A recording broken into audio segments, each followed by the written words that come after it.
როგორი მოქმედებს საფრანგეთი თუ მისი მოქალაქე ქიმიური იარაღის გამოყენებაში ოფიციალურადაც იქნება ბრალდებული. ეს კითხვა დაისვა პარიზში გამართული დისკუსიის დროს. პანელის მონაწილეთა შეფასებით ქიმიური იარაღის გამოყენება კაცობრიობის წინააღმდეგ ჩადენილი მძიმე დანაშაულია, რომელიც დამტკიცების შემთხვევაში მკაცრ სასჯელს ითვალისწინებს. იმ შემთხვევაშიც კი თუ დანაშაული საფრანგეთის მოქალაქემ ქვეყნის გარეთ ჩაიდინა.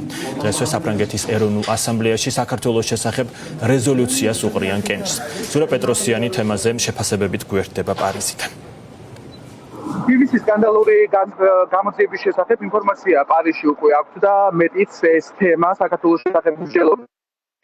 მოექცა პოლიტიკოსები და პოლიტოლოგები, რომელსაც ჩვენ ვსაუბრეთ, გარყვნებულები არიან, რომ ახლა თავად საფრანგეთი უნდა იყოს დაინტერესებული იმით, რომ ამ საქმეზე დამოუკიდებელი და საერთაშორისო გამოძიება იქნეს დაწყებული, ვინაიდან ყველა პროცესის მიღმა, რომელიც დღეს საქართველოში მიმდინარეობს, სწორედ საფრანგეთის მოქალაქის ბიძინა ივანიშვილის ფიგურა იკვეთება და აი ამ გამოძიებამ შესაძლოა დიდი ზიანი მიაყენოს საფრანგეთის რესპუბლიკის რეპუტაციას. მიუხედავად ყველაფრისა, იურისტები დღეს განმარტავდნენ იმასაც, რომ უშუალოდ ბიძინა ივანიშვილის წინააღმდეგ რაიმე ტიპის მტკიცებულებების მოპოვება, ნებისმიერი ტიპის გამოძიება ძალიან გაუჭირდება, თუმცა ფაქტები, რომელიც BBC-მ სკანდალურ გამოძიებაში აჩვენა, დადასტურების შემთხვევაში შეიძლება გახდეს საფუძველი პოლიტიკური მდგენელისა, რომ არამხოლოდ ივანიშვილს, არამედ მის ახლო გარემოცვალსაც დაუწესდეს სანქციები, რომელთა შესახებაც მსჯელობები აქტიურად მიმდინარეობს და როგორც ჩვენთან საუბარში ფრანგი პოლიტიკოსები ამბობდნენ, თუ ეს ფაქტები დამტკიცდა, სანქციების გარდა საუბარი იქნება ასევე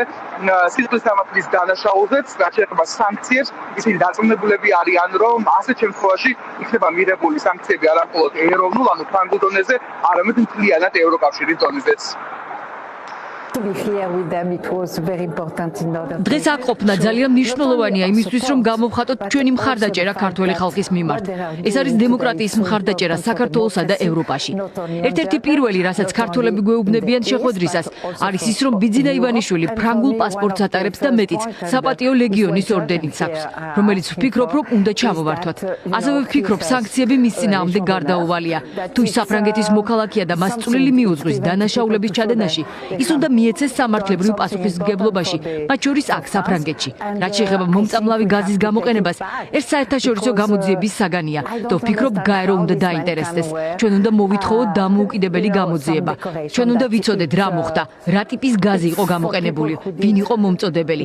ასეთი დანაშაული თუ მას ადგილი ჰქონდა დაუსჯელი არ უნდა დარჩეს. ჩვენ უნდა ვილაპარაკოთ იმ დანაშაულებზე, რომლებსაც ჰქონდა ადგილი და სანქციები აუცილებლად უნდა დაწესდეს გლობალურ მასშტაბში, არა მხოლოდ საფრანგეთის რესპუბლიკის დონეზე. ჩვენ უნდა ვისაუბროთ მაგნიცკის აქტზე, რომელშიც უთუოდ აღმოჩნდებიან ადამიანები, ვინც მონაწილეობდა ამ რეპრესიებში. რაც შეეხება BBC-ს გამოძიებას, იმ შემთხვევაში თუ მომწამლელი გაზის გამოყენება დადასტურდა, რაც ქიმიური იარაღის ერთ-ერთ სახედ ითვლება, რომელიც აკრძალულია საერთაშორისო კონვენციით, სანქციები უნდა იყოს მასშტაბური და აუცილებლად უნდა დაიწყოს საერთაშორისო გამოძიება. ბიძინა ივანიშვილმა, რომელიც არის საფრანგეთის მოქალაქე და საპატიო ლეგიონის ორდენით არის დაჯილდოვებული. აუცილებლად უნდა აგოს პასუხი იმ რეპრესიებზე, რომლებსაც ჩვენ საქართველოში ვხედავთ. თუ ეს დადგინდა, არ შეიძლება რომ საკუთარი მოსახლეობა გაიმეტო იმ საშინელებისთვის, რასაც ეს ნივთიერება გამოიწვია. ისინი მიუხედავად ყველაფრისა, მიუხედავად იმ სიტუაციისა, რომლის ძალიან ობიექტური ანალიზი აქვს საფრანგეთს, ისინი მიიჩნევენ, რომ მაინც ჭირდებათ სამართლებრივი საფუძველი იმისათვის, რომ დადგინდეს უშუალოდ ამ ადამიანის მონაწილეობა და რომ ეს იყოს პირდაპირ ან კაცობრიობის წინააღმდეგ დანაშაულთან შემდეგ, იმიტომ რომ მათთვის ძალიან რთულია, როგორც თავად ამბობენ, თორე ჩვენი წარმომადგენლები ეუბნებიან, რომ რაღა უნდა მოხდეს მეტი.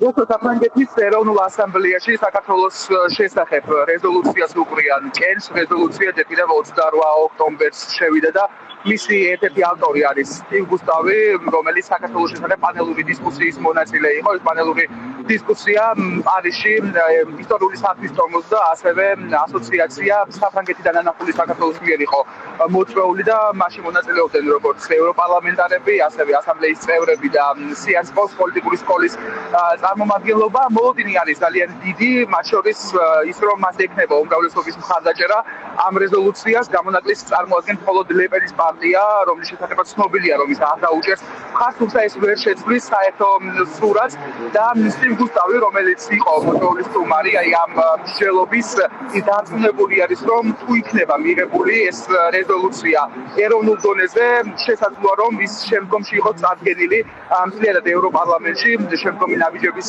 გადასაქმნელად. გამართულ დისკუსიის კიდევ ერთი საკითხი, პირველი საკითხი იყო მორიგი რეპრესიები, რომლებიც ქართულ მოძნებამ დაანონსა საქართველოს მოქალაქეების წინააღმდეგ, ემიგრანტების წინააღმდეგ, აქ საუბარი არის ხმის უფლების ჩამორთმევაზე, ფრანგი პოლიტიკოსების შეფასებით, ეს არის ადამიანის უფლებების უხეში დარღვევა, რომელიც კიდევ ერთი ნაბიჯი არის სრული ავტორიტარიზმისკენ, რომლისკენაც ახლა მიისწრაფვის ივანიშვილი და მისი რეჟიმი. დღეს ვნახეთ, რომ იყო ევროდეპუტატები და ფრანგული პოლიტიკოსები არის დამუშავებული არის დღევანდელ დღეს ხვალგადის კომისიაში არის რეზოლუცია, რომელიც არის მიძღვნილი საქართველოსზე. და ძალიან ძლიერი რეზოლუცია. იმედია, რომ ყველაფერი კარგად ჩატარდება და მაგრამ ეს ნიშნავს, რომ არის ნამდვილი ინტერესი არის და ყველა არის გაოცებული ქართული ხალხის გამოსვლებში. ხმის მიცემის უფლების შეზღუდვა ემიგრანტებისთვის ძალიან მტკივნეული იყო აქაური ემიგრაციისთვის. ჩვენ ამაზე გქონდა ლაპარაკი, მანიფესტაციაც კი მოეწყო 2 დღის წინ პარიზში ამის შესახებ და აუცილებლად ჩავერთვებით ყველა იმ პროცესში, რაც იგეგმება სავარაუდოდ საკონსტიტუციო სასამართლოში სარჩელის შეტანა, რომელსაც ჩვენი ასოციაცია Géorgie de France აუცილებლად შეუერთდება. ეროვნულ ასამბლეაში მსჯელობა და კენჭის ყრა საქართველოს შესახებ რეზოლუციაზე ადგილობრივი დროით 2 საათზე დაიწყება. ერთ-ერთი საკითხი არის მათ შორის ივანიშვილისთვის გადაცემული საპატიო ლეგიონის ორდენის ჩამორთმევის შესახებ, გარდა ამისა მკაფიო გზავნილის გაკეთება საქართველოს მოქალაქეებისთვის, რომ საფრანგეთი ისევე როგორც ევროპა დგას ქართველი ხალხის გვერდით.